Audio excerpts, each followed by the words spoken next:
Welcome to the Winged Wheel Podcast. Here to talk all things hockey are your hosts, Brad Crisco, Ryan Hanna, and Evan Lobsinger.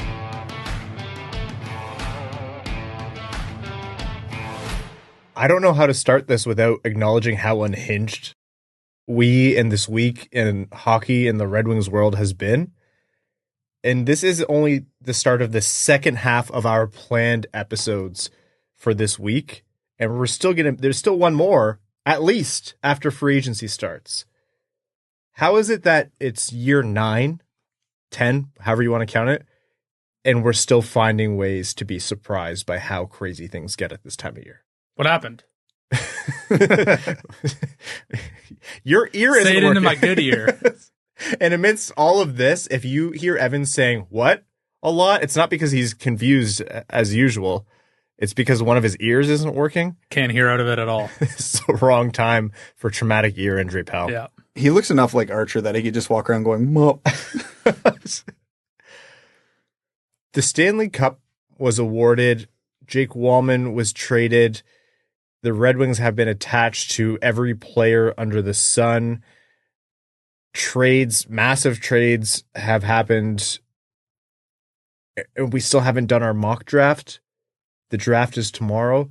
We're going to get to as much as we can today. You know, if you've been listening for a while, you know how structured we try to be and how much we really try to make sure that the information being delivered to you is crafted in a way that's the most digestible and it's the most efficient in the details where it matters. We're going to do our best with the 5 ears and 2.5 brains between the three of us. We're going to do our best today. There's a lot coming your way.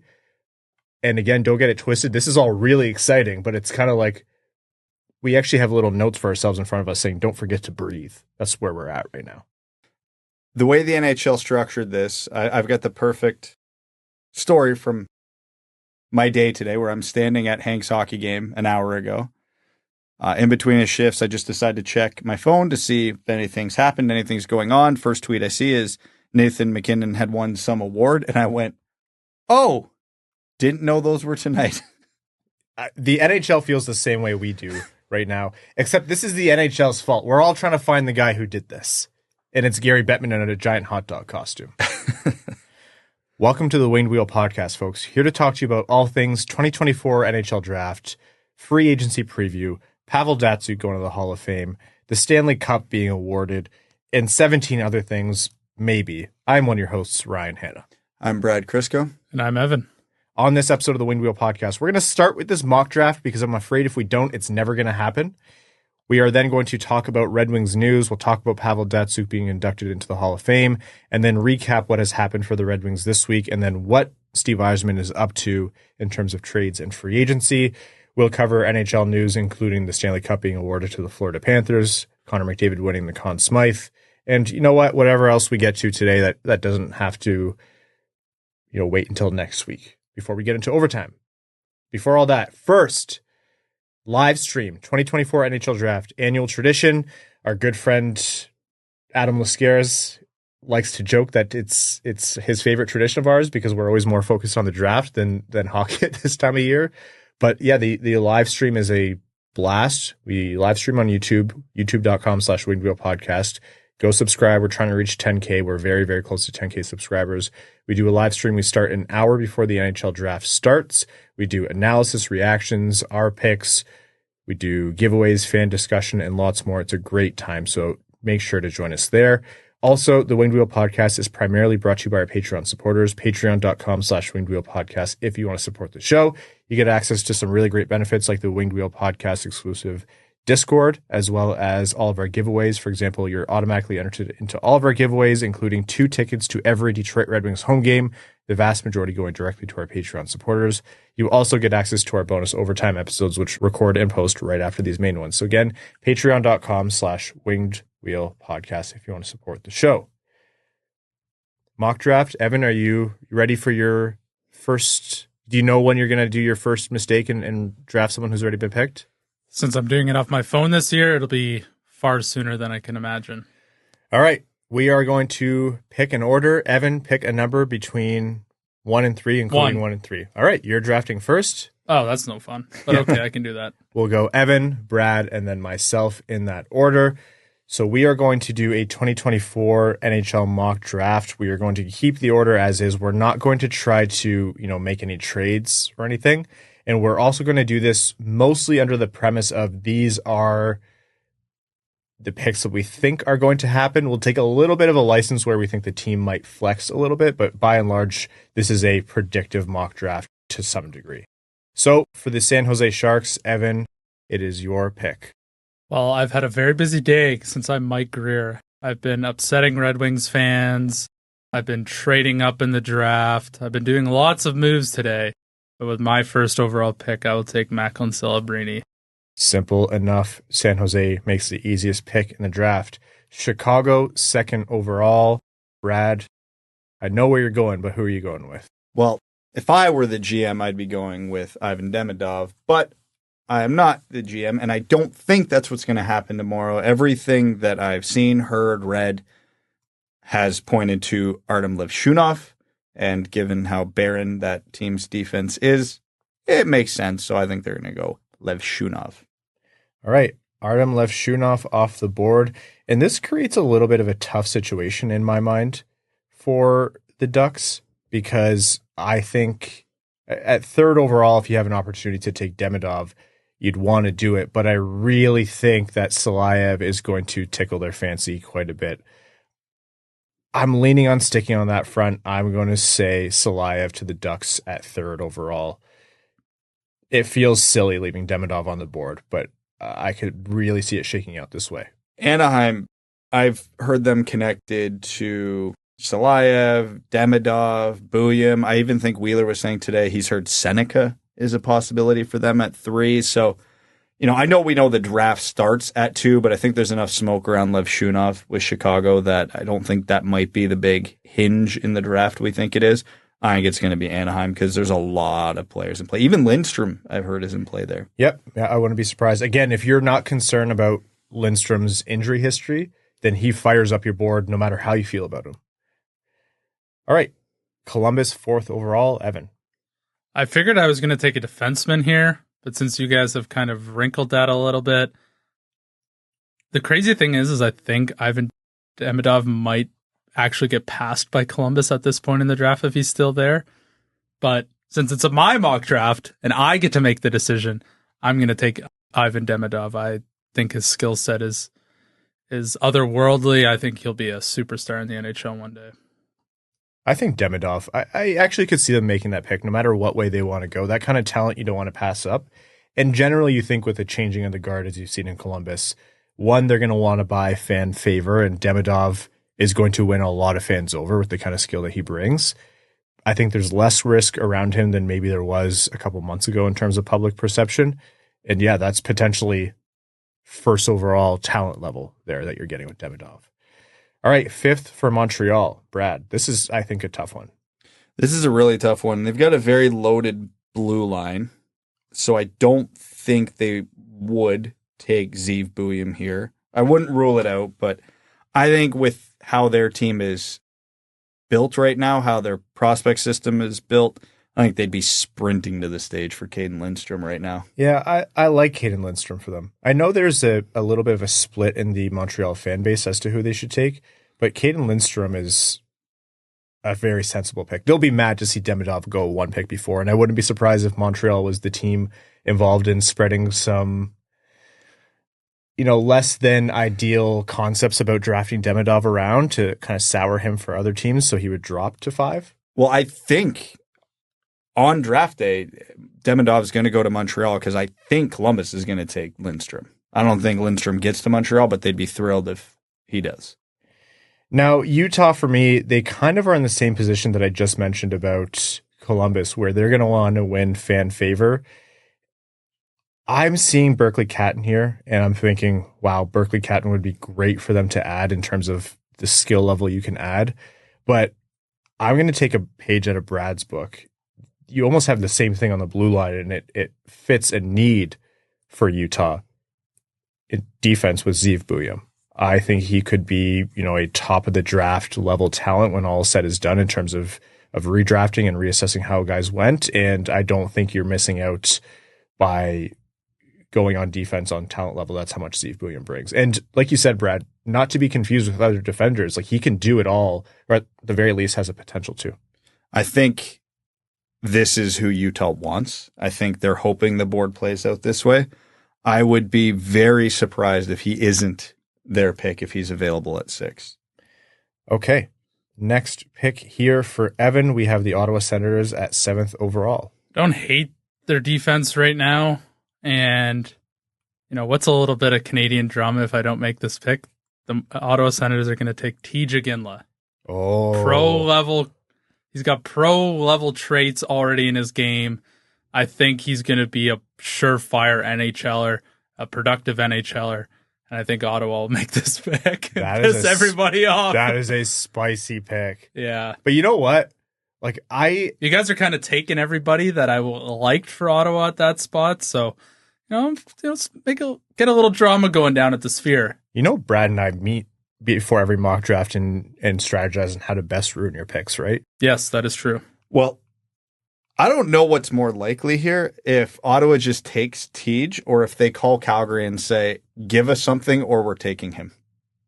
That Stales seems shrewd so far. I don't think they fleeced Boston on the Allmark trade, but I thought it was quite a clever way to get rid of Korpisalo. So he seems to be on a shocking path relative to what Ottawa has had in the past.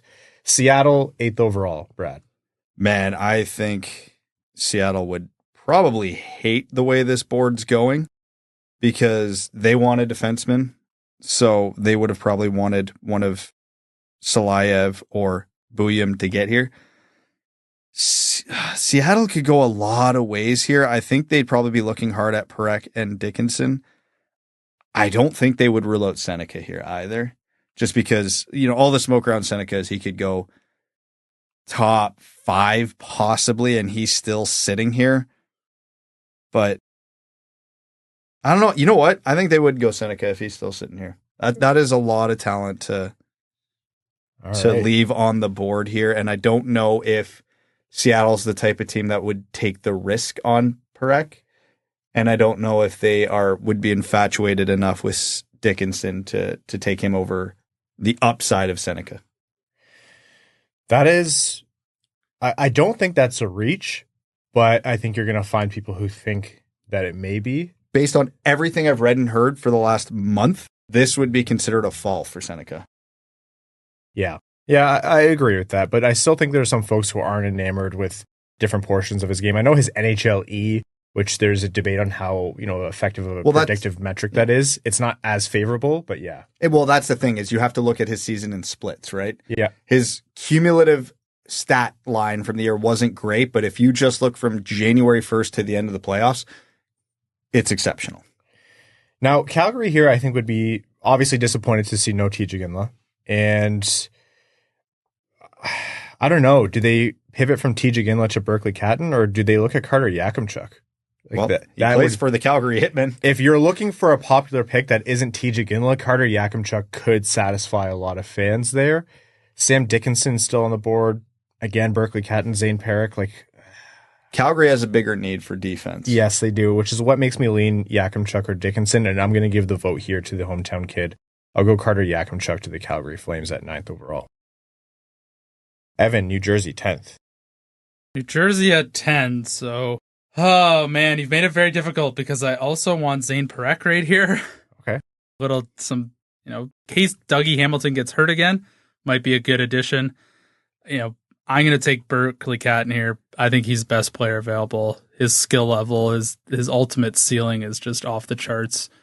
He's small, apparently, so that's why teams are a little bit lower on him, but I think he'd be a great fit in New Jersey. He would be a great fit because he would be the tallest forward on that team. Yes. He looked like Jack Hughes' father.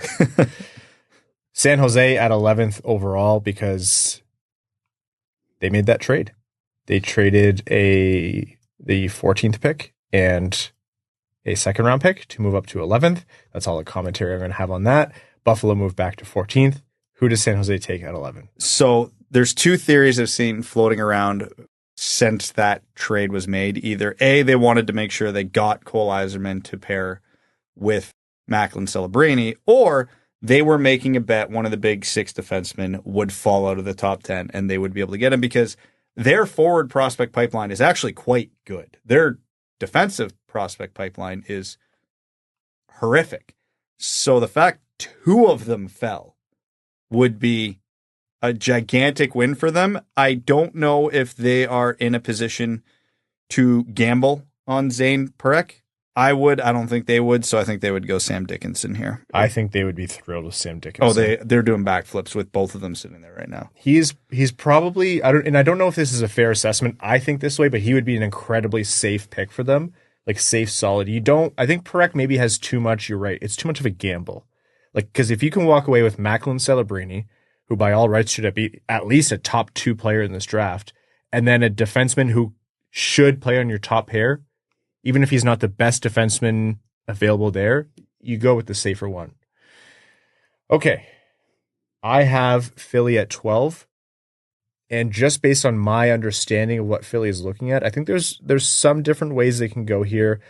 I'm a big Consta Helenius guy. You guys know that, but I have heard enough of their fascination and maybe infatuation with Cole Yzerman. And I think Cole Yzerman is almost guaranteed to go before Detroit's pick at 15. So I'll go Cole Yzerman at 12th overall to Philly. If I could handpick a coach in the NHL that would hate Cole Yzerman the most, it's John Tortorella. Well, maybe, but John Tortorella has changed quite a bit. And I know we say this for each John Tortorella. They're going to bring in Patrick Laine too. Can you imagine Torts' reaction? But I think, they were people have been impressed by Cole Yzerman. And if he seems coachable and if he seems ready to work on the aspects of his game where maybe he was called selfish or his shot selection wasn't that great, John Tortorella is the right kind of guy for a receptive player with a high ceiling. Receptive being a loaded term because it doesn't just mean receptive. It means receptive to Tortorella's methods. But he's not Babcock. Let's not get it twisted. If they want to play no defense, they could bring in Jeff Skinner too. I want Jeff Skinner in Detroit on cheap, so don't spoil that for me. Oh, oops. It's future content. Minnesota 13th overall. Well, if I think this is one of the most... You guys know that I am not high on this prospect, and I just think he's very vanilla. There, and this pairs well for me with Minnesota. I'm taking Consta Helenius.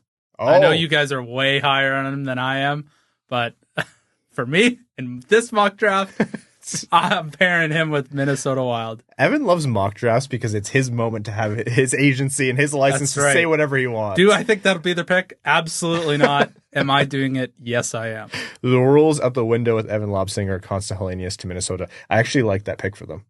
I don't. He's a million. He's exactly what they have a million of. Yeah, exactly. That's why I made the pick. I think they have a million Consta Heleniuses. They have Joel Eriksson Ek and Marco Ross. Helenii?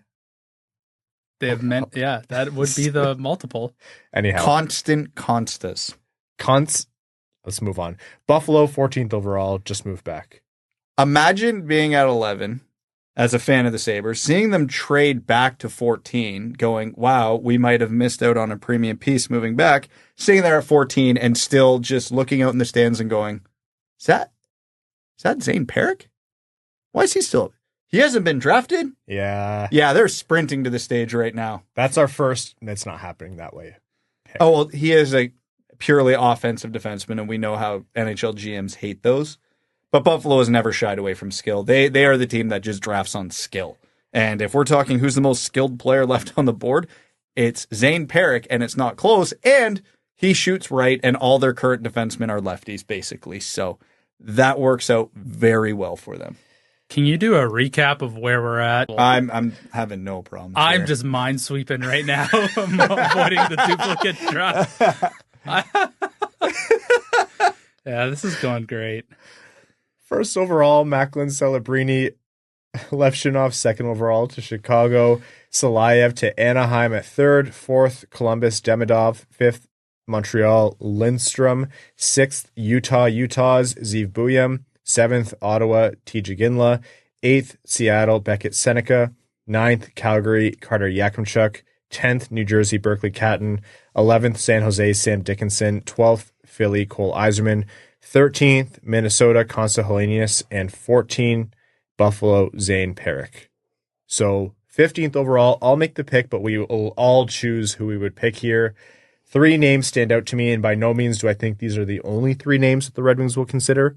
But I think the ones that are going to stand out for folks are Trevor Connolly. It's going to be Michael Brandsegg-Nygaard. And it's also going to be Michael Hage. And those are the three. In a world where the Red Wings, in their interviews and assessment of the player and the person, clear Trevor Connolly, it's Trevor Connolly without a question. He is the most skilled. That's Detroit's biggest need, especially considering what they can get later in the draft versus what might be available here. Trevor Connolly is their highest upside swing, and he is actually one of the most skilled players in this draft. He is a complicated player and complicated person with a checkered history, to say the least. There are teams who have him on their do not draft list. So, and that very well could be Detroit. That said, for the purpose of this mock, I will assume that they have cleared him, and thus the pick will be Trevor Connolly, officially for this mock draft. I will say, if it's not Trevor Connolly, then I do think it's between Hage and Brandsegg-Nygaard.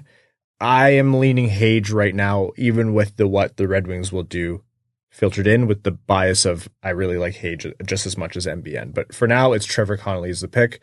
In this position, what pick would you guys have made? I think when you look at the USHL specifically, Trevor Connolly did not outpace Michael Hage by all that much at all. And I'm not sure he did at all in the second half once all the issues seemed to settle down for Hage. So, all things being equal, you maybe take the guy with the less baggage here, and I would argue Hage is a better skater, which is what the Red Wings need. I think, though, even though I personally would take Hage here, if the board breaks down this way, there's almost 0% chance the Red Wings aren't taking one of Michael Brandsegg-Nygaard or Stian Solberg. We know they love their big, mean, physical defensemen who can skate. That's exactly what Solberg is. MBN is that we've talked about it. If you could carve a guy up in a lab that's the exact Red Wings type, it's him. And Solberg's that on defense. And Yzerman has done nothing to show us that he's willing to stray too far from his quote unquote type.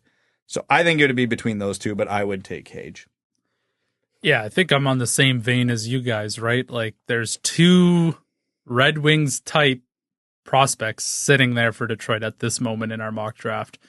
And I would imagine that they would take one of those two that you guys mentioned. If I'm making this pick, I still think Trevor Connolly is the highest rated player, highest potential player left in the draft at this point.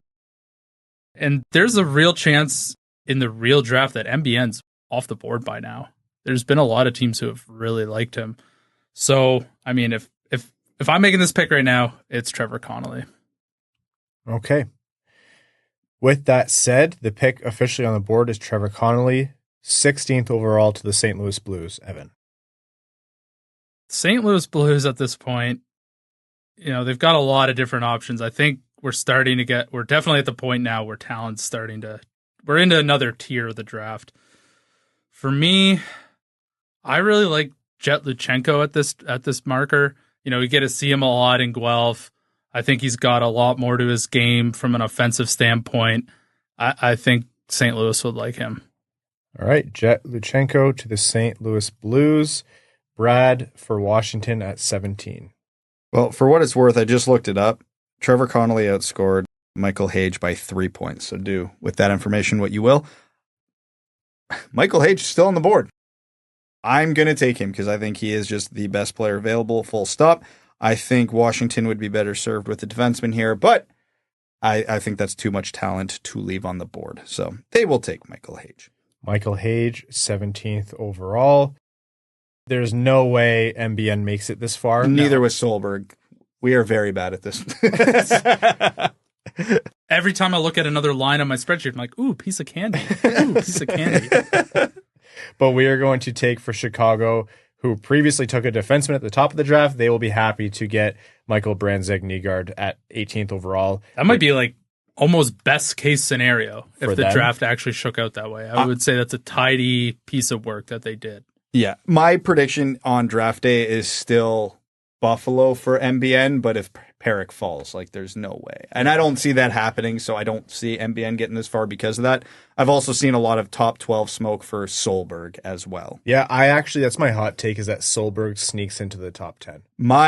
Or around there. My hot take is if Dickinson wasn't there, Solberg would have been the guy for San Jose at 11. Oh, I actually like that too.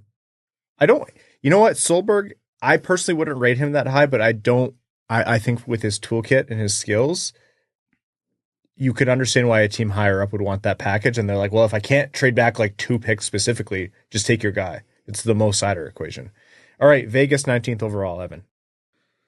At this point, it doesn't matter because Vegas trades all their first-round prospects that they pick. So I could arbitrarily pick anyone, but if I'm going to, put someone's name on it, I'll take from the Windsor Spitfires, Liam Greentree. I like that pick, actually. Liam Greentree, I think that's about the range. 19th overall to Vegas, 20th overall to the Islanders. Stian Solberg. Does that not scream Lou Lamoriello? It does. Does he have a beard or not? What number is he? He wears number 72. That's a big knock against him. He'll have to change it to 27. Yeah. Stian Solberg to the New York Islanders, 21st LA Kings with their sweet new logos. I do think they had a better one that they could have chosen. I'm going to go with Chernyshov here for the Kings. There's a few different ways you can go. I think Sasha Boisvert will also be a consideration for them there, but I'm going to go Igor Chernyshov. 21st overall. 22nd to the Nashville Predators. Now we're definitely getting into the depths of my spreadsheet. They could go a lot of different ways here. One of the guys I really like where it is. Oh my God, I shouldn't even take him. I can't pronounce his last name. You got to do it. It's going to be so bad. You Where'd have it go? to do it. I think I know who he's talking about. I am going to take Alphonse Frey. Hey, there you go. There we go. Yeah. I think, he's got great movement on the point. I think he'll be an excellent NHL defenseman at some point. Okay, 23rd overall to Toronto, Brad. The Toronto Maple Leafs, I think, have a big need for defense in that organization, and I think they have a massive need specifically for a right-handed defenseman. They are doing backflips right now if Adam Jiricek is still on the board. That's another guy who I'm... No way he makes it this far. He's my dark horse. I think the Red Wings might actually take him at 15. Really? Yeah. Well... I wouldn't love it, but I could see it. I wouldn't loathe it. I'll tell you that. No, he's good. He's really good. It's just the injury. Like, he had such a shortened season. How good is he actually? Nobody really has a good feel for that right now. Okay. I wonder if this isn't a guy who also gets taken a little bit higher, but I don't know. The more I look at him, the more I wonder if he's a candidate to slide. I lean more towards the former in that he gets taken higher. Sasha Boisvert to Colorado at 24th overall. I think that's good value. It's about the right value for him in my mind with how I've seen things shake out. They'll happily take that forward. Boston Bruins at 25. Yeah, I was trying to look for someone in my list who, is an asshole. But some of those players have already been taken. Brad's here. Yeah, well, not tall enough. I don't want to play for the Bruins. So I'm just going to kind of do my best player available at this point. I'm going to take Andrew Basha. We did a prospect profile on him. I think he's one of the best players in the WHL that's undrafted. He's, dynamic playmaking winger, can score goals too. I think he'd be a great addition for Boston. All right, Andrew Basha. Let's go to 26 overall, Montreal, Brad. Well, they drafted a forward already, and their defense is crowded, but it's not so crowded that they can't afford to take a gamble on another one. And we know how the NHL is. Big athletic freaks who can skate on the blue line. Very popular. Again, another guy, there's no way EJ Emery falls this far. So I think Montreal probably wouldn't plan on taking a D here, but would be very, very eager to run up there if he falls this far. All right, EJ Emery. And it is now my pick with the Carolina Hurricanes. And I wonder if they are... Which Russian are they taking this time? Well, I can't remember who mocked him, but I thought Chernyshov would have been a great fit for that mold. But I wonder if Parasek isn't the pick for the Hurricanes here. I have two forwards I think they would be a little more infatuated with than him. I think Chychrun would be the Russian that I was hinting at there, and I also think they could be the team that might screw around and see what they can get out of Dean Letourneau. I was wondering if you were going to say Dean Letourneau. Yeah. I first answer here, Parasec, we'll stick with that, but the Dean Letourneau, that's a really good point. Okay, moving on here, Calgary 28th overall. Yeah, there's a few here. I don't know what Calgary will actually do with their pick, but there is still a lot of value on my list in what I would perceive as the top 32. I'm going to go with Ryder Ritchie. I really like his game. He didn't produce as much as I would have liked, but he's a pretty smooth player, pretty flashy. He's got a solid physical game too, so I'm going to go with him for Calgary. All right, and then after that, Dallas Stars 29th overall. Well, I'm running out of picks, so I'm going to have to take Bowen Byram soon. You haven't done it yet, Evan. I'm impressed. This has been a real struggle. You did use your one lifeline for me to read out, but I'm not doing it until the very end. So Dallas is a team that is usually very comfortable taking swings. So the two names that I said to you for Carolina, I think it would come down to one of those two for Dallas. So I think they'd probably end up going Igor Chychrun. All right, 30th overall, my last pick of this mock draft, the New York Rangers. I think they might be wanting defense, but I think if they see Cole Beaudoin there at 30th, they'll be happy to take him, even if the position is maybe different than what people think the Rangers might need. So Cole Beaudoin, 30th overall. Let's move to 31st for the Anaheim Ducks, who took Salayev at the start of this draft. If I'm Anaheim, I'm going to continue on the defense train here, and they're going to take Dominic Badinka. He's a solid two-way blue liner. I think he's good value at that point in the draft, and they'll take their swings on forwards in the later rounds. All right, last pick, Philadelphia from Florida, 32nd overall, Brad. Well, I have a tough time seeing any of Sam O'Reilly, Adam Kleber, or Charlie Elliott getting out of the first round, but I think where Philly's at and what they need, and their fans have been screaming for a center for so long, I think they're going to be the team that's going to step up and pick Dean Letourneau. Dean Letourneau, 32nd overall. And that concludes our 2024 first round NHL mock draft. So, final draft order here. San Jose, first overall, Macklin Celebrini. Chicago takes Levshinov. Anaheim takes Salayev. Columbus takes Demidov. Calgary takes Caden Lindstrom. Utah takes Zeev Buium. Ottawa takes TJ Ginla. Seattle takes Beckett Seneca. Calgary takes Carter Yakimchuk. New Jersey takes Berkeley Catton. San Jose drafts Sam Dickinson. Philly drafts Cole Yzerman. Consta Helenius to the Minnesota Wild. Zane Perrick to Buffalo. The Detroit Red Wings take Trevor Connolly with a big old asterisk. St. Louis takes Jet Luchenko. The Capitals take Michael Hage. MBN to Chicago. Vegas takes Green Tree. The Islanders take Solberg. Kings draft Chernyshov. The Predators take Alphonse Frey. The Leafs take Adam Jiricek. Colorado takes Sasha Boisvert. Boston drafts Andrew Basha. Montreal drafts EJ Emery. Carolina drafts Parasek. Calgary drafts Ryder Ritchie. Igor Chychrun to Dallas. Cole Beaudoin to the Rangers. Dominic Badinka to the Ducks.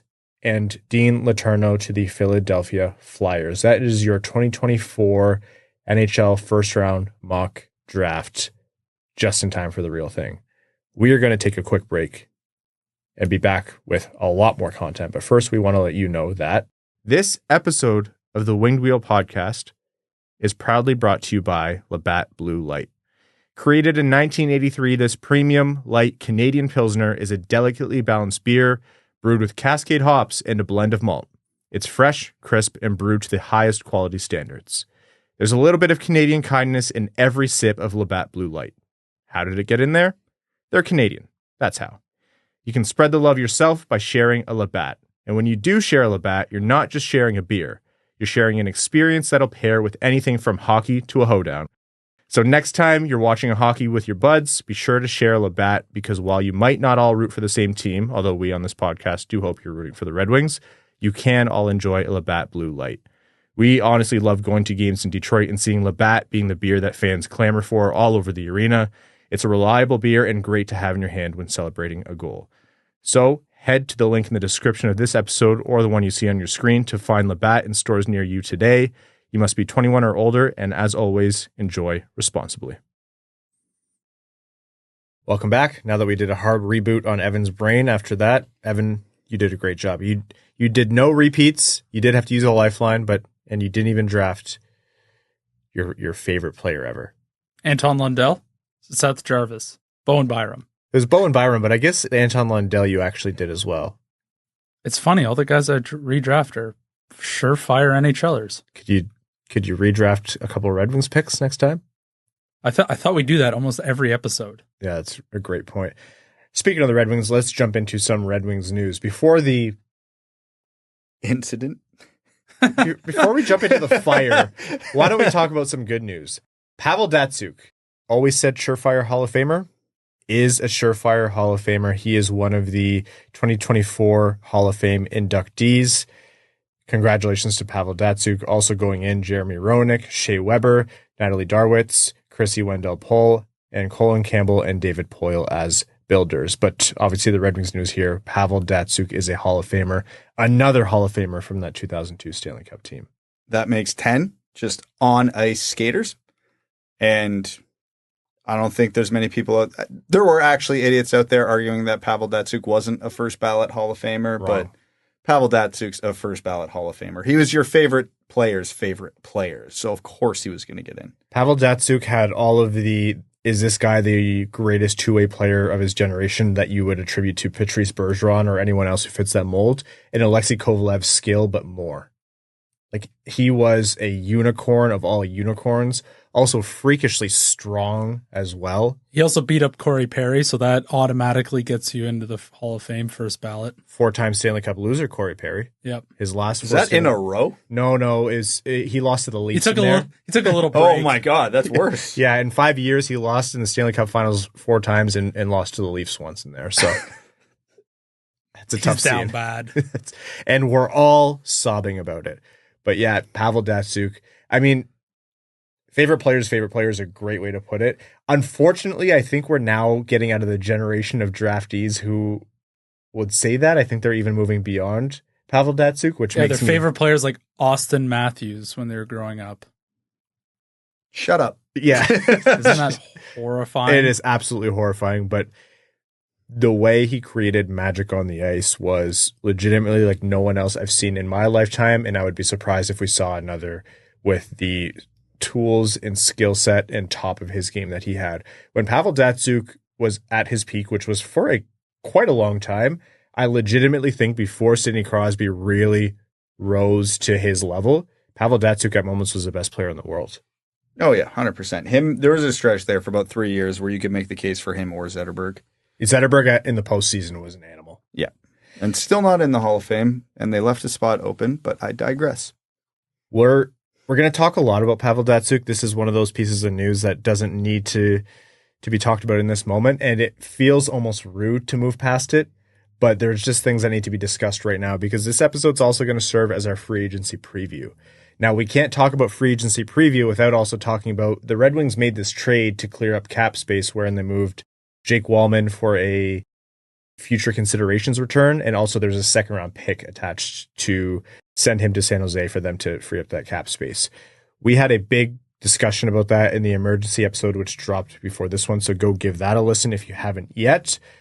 But we can still talk about it a little bit here if we'd like, but in general, the fallout from that is what's interesting.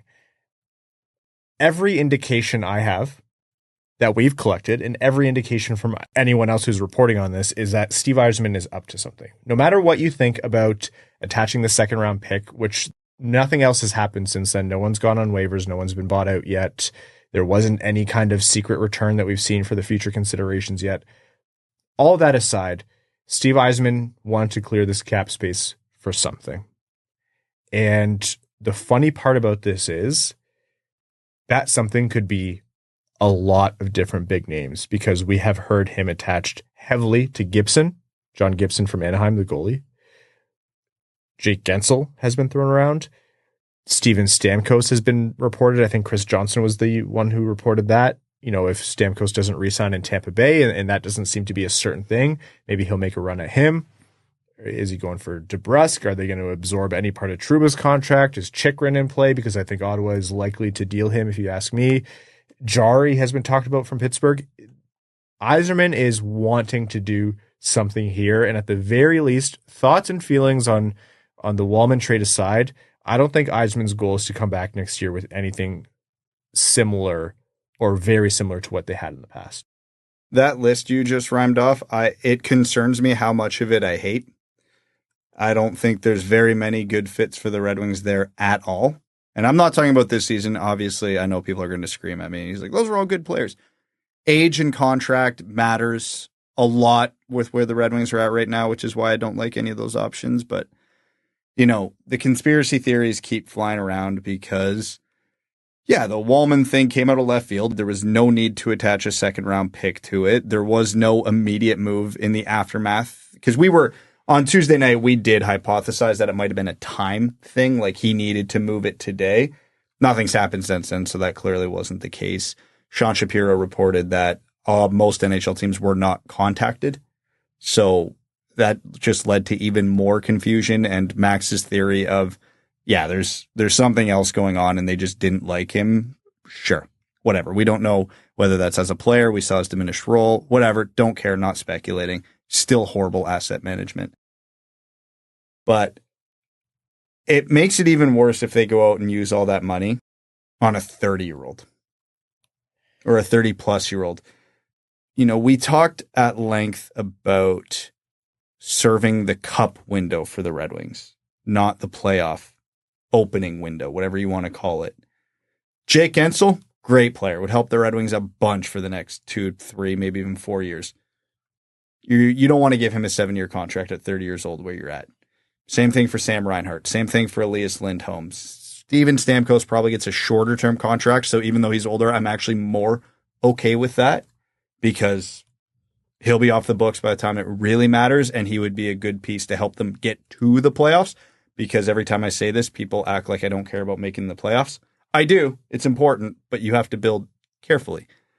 And Yzerman actually shares that sentiment every time he talks. Yeah, too. exactly. You know, go get a 2 or 3 year contract for an old guy, and nobody over the age of like 27 should be getting a 7-year contract from the Red Wings. This is kind of where I'm at. Generally speaking, there's exceptions to every rule, but if you want to know where I stand, that's the broad view of it. But I don't know. I think there's going to be value. I just feel like the Red Wings might jump the gun and overpay someone too early, and I think they're better served this year waiting, letting the big names fall and see who the value players after are left. But I agree, you're right, and everybody else who's saying, oh, he wouldn't move Walman without a bigger plan. I think everybody's right. I think he's big game hunting right now. And like I said, that makes me deeply nervous. My thing is, here's the foundational elements that have to happen. Seider and Raymond's contracts, and it going this deep, I think there's a big possibility that those are bridges to varying degrees. What that ultimately ends up being will dictate the price, and it's just there's so many different shapes and forms that could take, especially across 2 different contracts and the players being in similar situations in terms of their leverage. But you get that taken care of. You know you have roster spots for Edvinsson and Johansson. Making sure that the young forwards that earn their way onto this team, whether that's Mazur or Casper or Danielson or some combination. And then from there, where I differ from you, Brad, is there are certain players, not all, there are certain players that I am okay with spending money on. And, you know, let's say the hypothetical is you go and get John Gibson for free from Anaheim, essentially. That's what you're clearing some cap space for. It's a very minimal return. That I'm actually, like, I know it's not everyone's favorite to be putting money towards that. I think Detroit has to do some more cap clearing for me to feel totally comfortable with this. And I'm talking Hall and probably a couple other guys.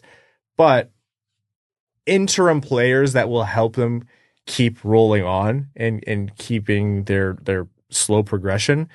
There are less, I don't know how to phrase it, maybe less salient or less, you know, up in your face benefits to that, but you see how this team needs to iterate into becoming a better team, and you can't do that unless you get good players. We saw the benefits of Kane, and Kane's at the top of this list. I would love if Kane came back, and we have an update on him in a couple minutes here.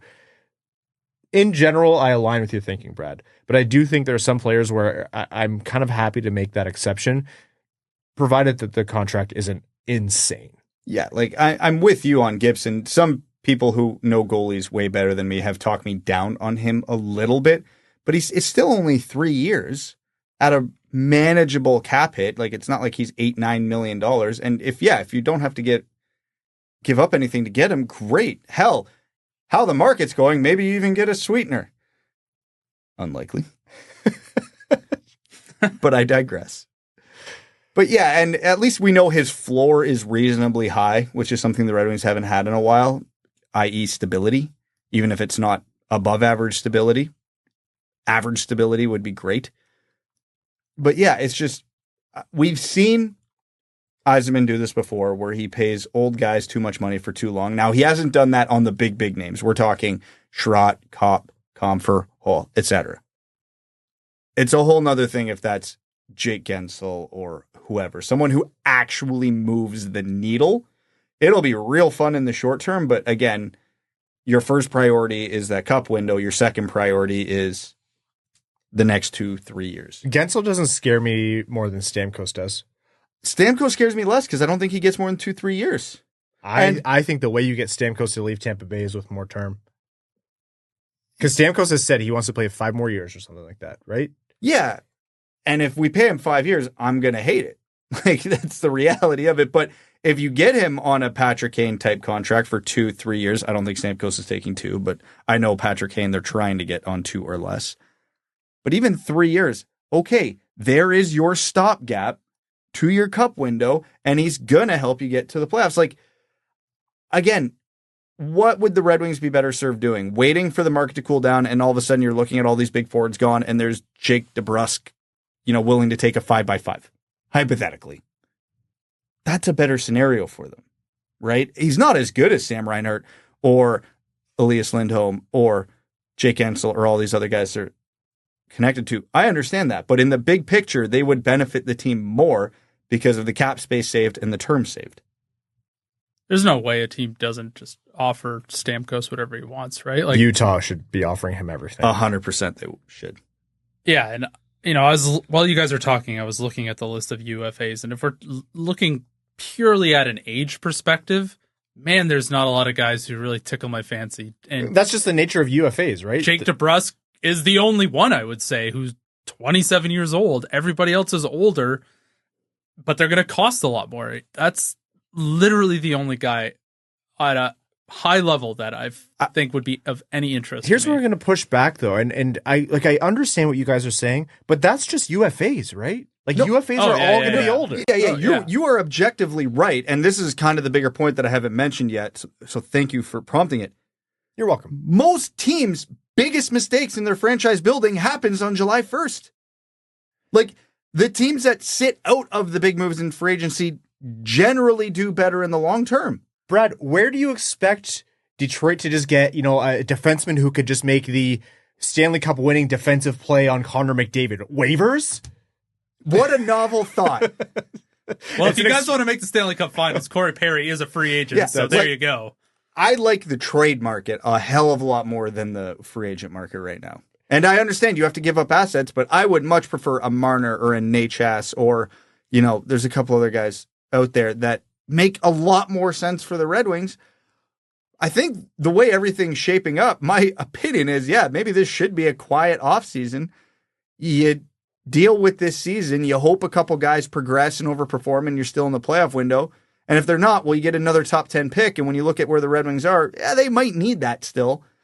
But that's a whole other conversation. But I am genuinely nervous that this could be a small version of 2016 all over again. Well, I think parts of it might be because they now have money to bring back Gostisbehere. And the Red Wings have a problem at right-hand D for next season, too. Like, Sandin Pellikka's not going to be ready, right? So that actually, depending on the contract, might not be too bad. The one kind of theory that I saw floating around, I know he's fallen out of favor, but he fits what the team would want. If and you say it, I I'm gonna be don't. so mad. I don't hate a retained version of Jacob Trouba. I don't hate it. I don't hate. He is awful. You know that, right? No, for the Rangers, it didn't make sense to be paying him $8 million for their third pair. The Red Wings, he is a plus defender, not at $8 million. Is he a plus defender? Yeah. Who else do they have? He was playing in the playoffs hurt, so I don't think he's... Shayne Gostisbehere is their second best right-hand D, and he got benched a lot. I don't think Jacob Trouba is bad as the meme bad he got in the playoffs, but I also don't think he's good. At $4 million, I am very happy with Jacob Trouba. No chance the Rangers are retaining half. None. $6 million, that feels optimistic. But here's the thing. He's only got 2 years left. I don't think you trade for Jacob Trouba, but if the Rangers are offering a sweetener... Well, hey, we have a future considerations to give up. I'm listening. I am absolutely listening. If we lose Jake Walman and give up a second-round pick for some reason, but then we acquire a Jacob Trouba and we gain a second or maybe even a first-round pick, his contract would warrant a first-round pick, historically speaking.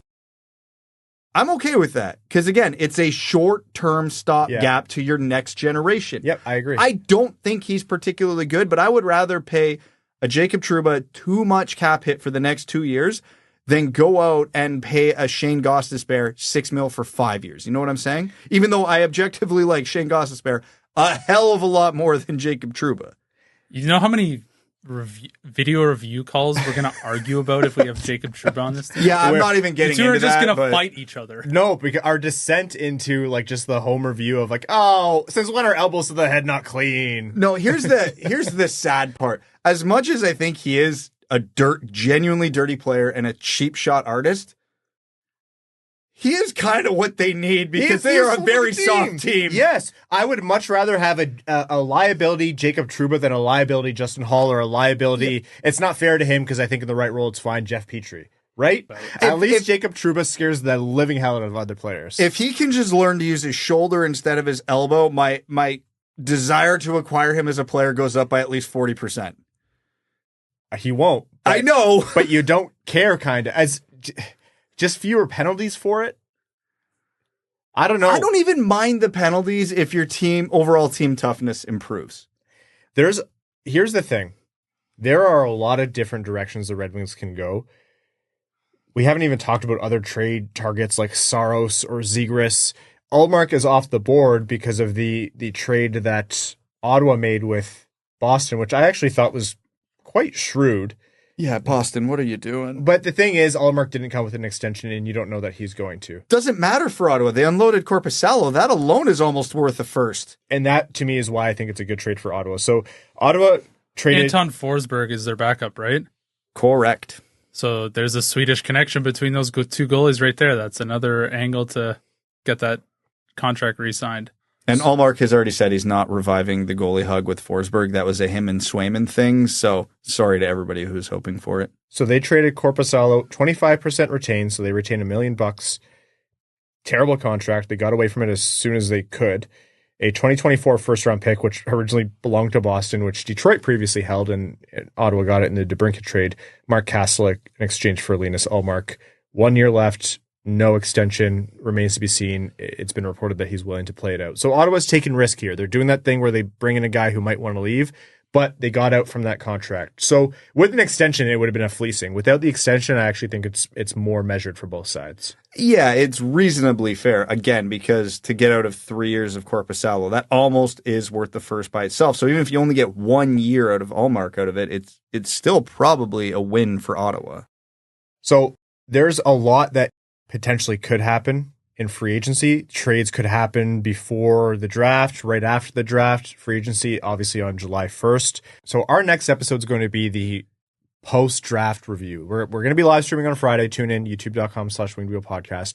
Saturday, by whatever time day 2 goes, and Lord help us how long that's going to go, rounds 2 through 7. But after that, we're going to be doing a full Detroit Red Wings 2024 NHL Draft review.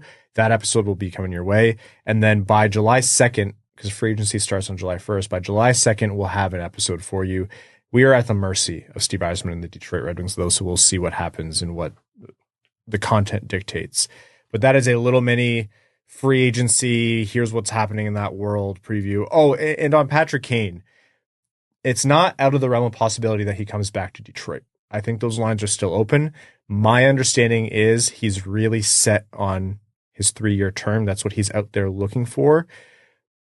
I am hearing that and this was the first time he came to Detroit, he originally wanted the Rangers. It's kind of like all the same things that the Red Wings offer, close to home, original six market, great fan base, but they're closer to a cup, obviously.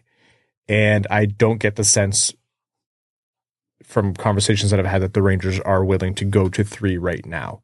So if he's stuck on 3, I don't know that he's going to get that from the Rangers. I haven't really heard of anyone offering that, but I think no matter what, he's going to test the market to see if he can get the term that he wants.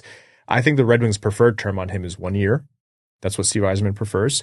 I don't know whether Yzerman's willing to go to 2. I don't know whether Kane's willing to go to 2. I wonder if that's not the point where he meets with the Red Wings or anyone else, but that's in general what's happening with Patrick Kane.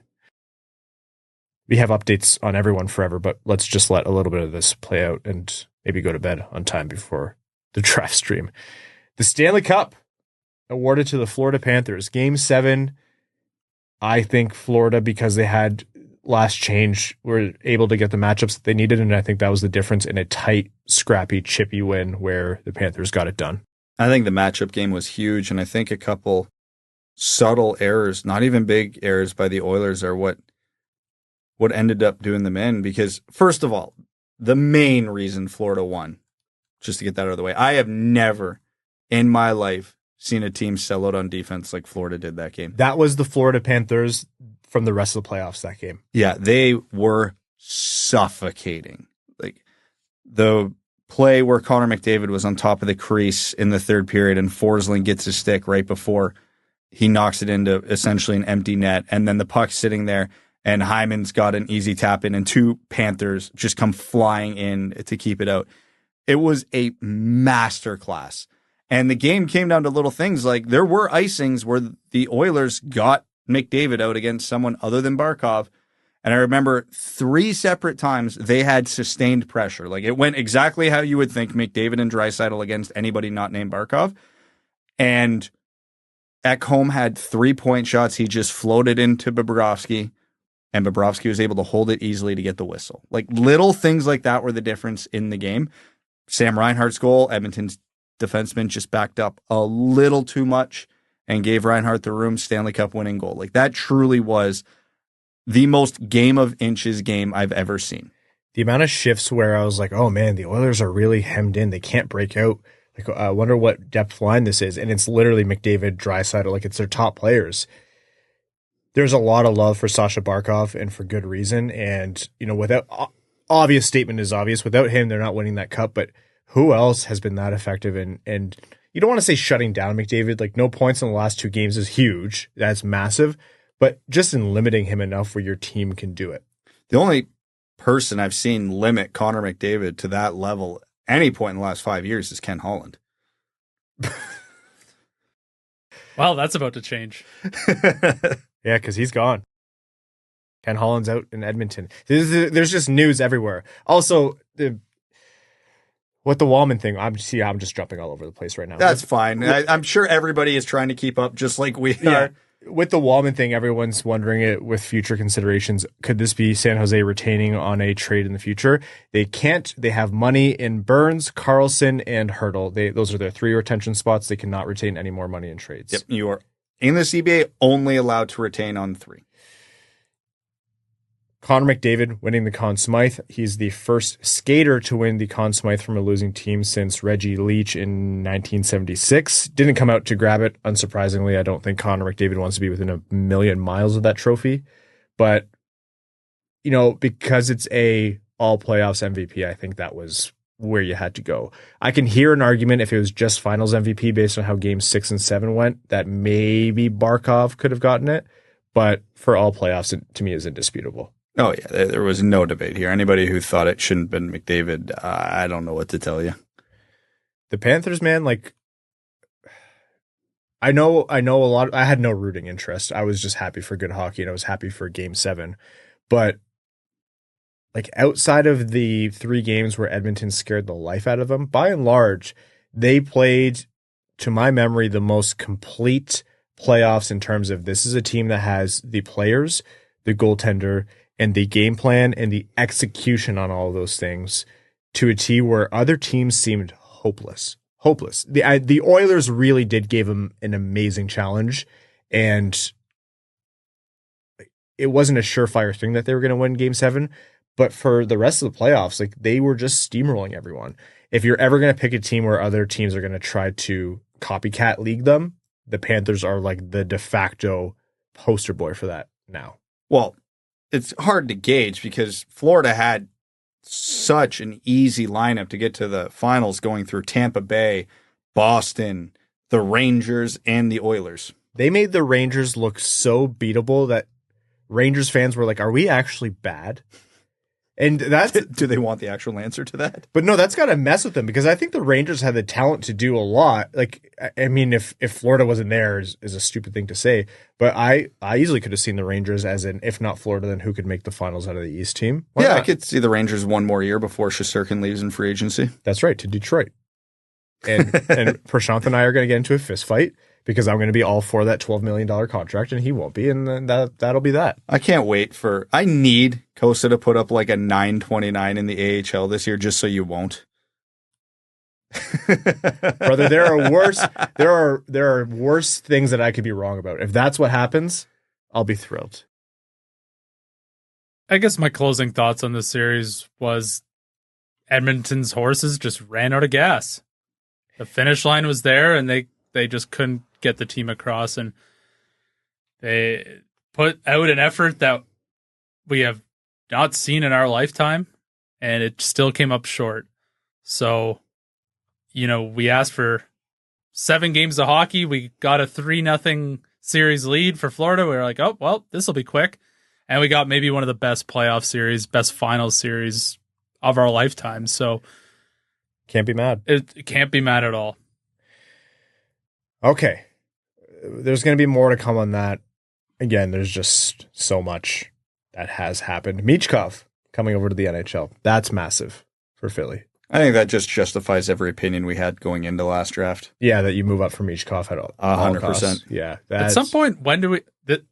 This could totally be an off-season conversation, but at what point do you start asking yourself more, college players can play out their 4 years and not go to your team. When is that a bigger risk than the Russian factor? I fully agree. And not to be like anti-players' rights, but I think that's going to be a loophole that's I don't know how you close it. It's complicated because there's like an analogous thing with, draft picks from other leagues. It's just not exercised as much as college players, but this is happening enough to teams where owners are going to kick up a fuss. And I think in the next CBA, it's going to be a topic of discussion. I don't know.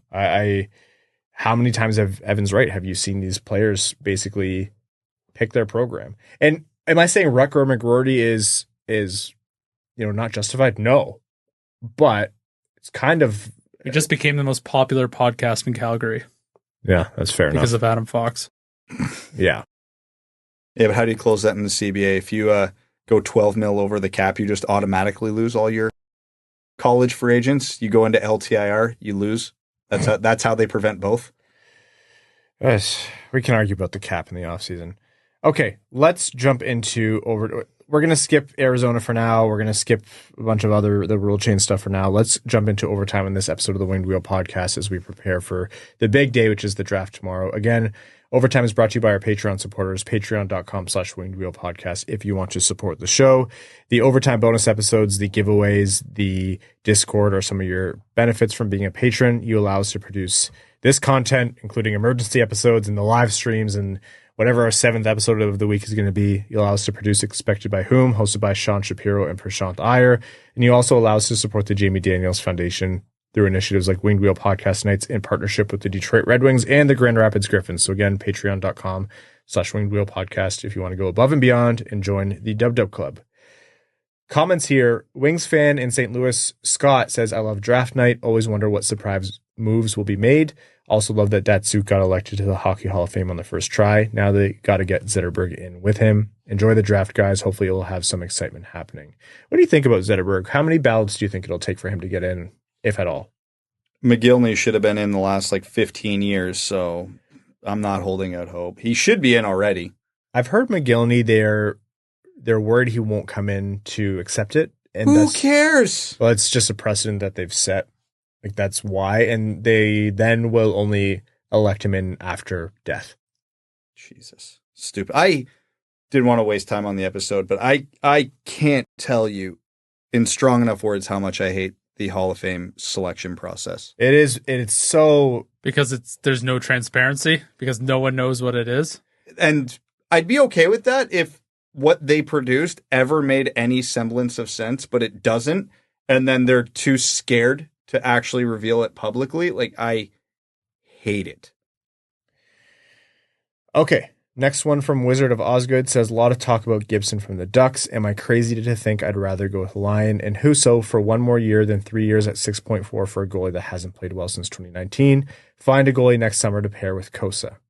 I don't think you're crazy. I think that's perfectly reasonable as long as you are very comfortable going through the same roller coaster we went through this year. Yeah, and the thing is with Kosa, it's you can't expect he's going to come in and do well. Really, what you should expect is he comes in and backs up and struggles. And then the next year he backs up and does a bit better. And then after that, maybe by then he wins the starting job. And that's a good development path for a goalie.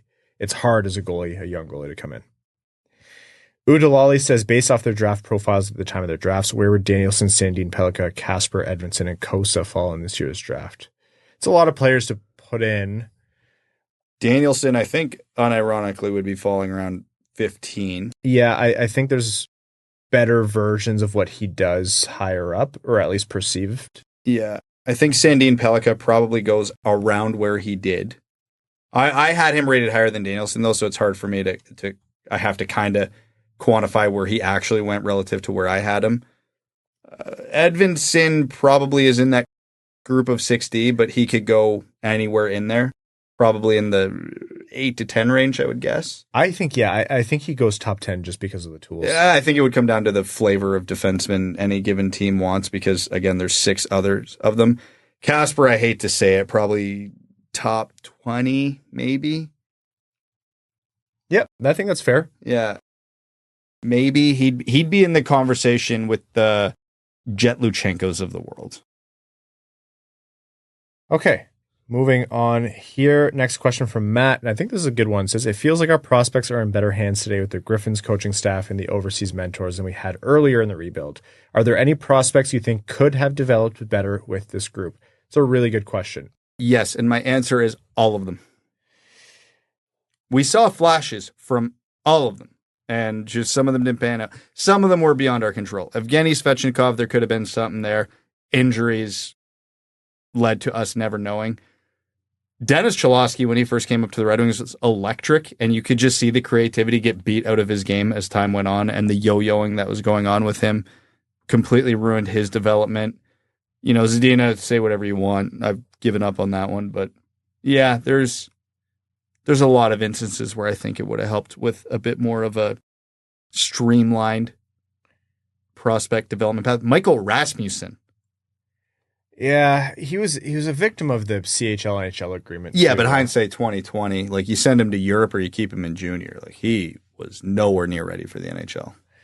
Samuel Soderholm says, first off, hate seeing Walman go. Second, Craig Button had the Red Wings picking Catton at 15. What is your opinion on that? Also, thank you again for the show. I'm looking forward to the draft on Friday. That's the dream scenario, but there's no way it happens. I got a feeling that he could get close. I think he can get close, but he's not getting all the way there. I think he could slip out of the top 10 just because of circumstance and the team that are drafting 5 to 10, what their needs are. I think he's going to be the ultimate victim of the run on defense. Ariel says, do you think cap space is underrated as an asset by the general public? I'm trying to remember the last time the general consensus was that a team overpaid for a player, and I'm coming up blank at the moment.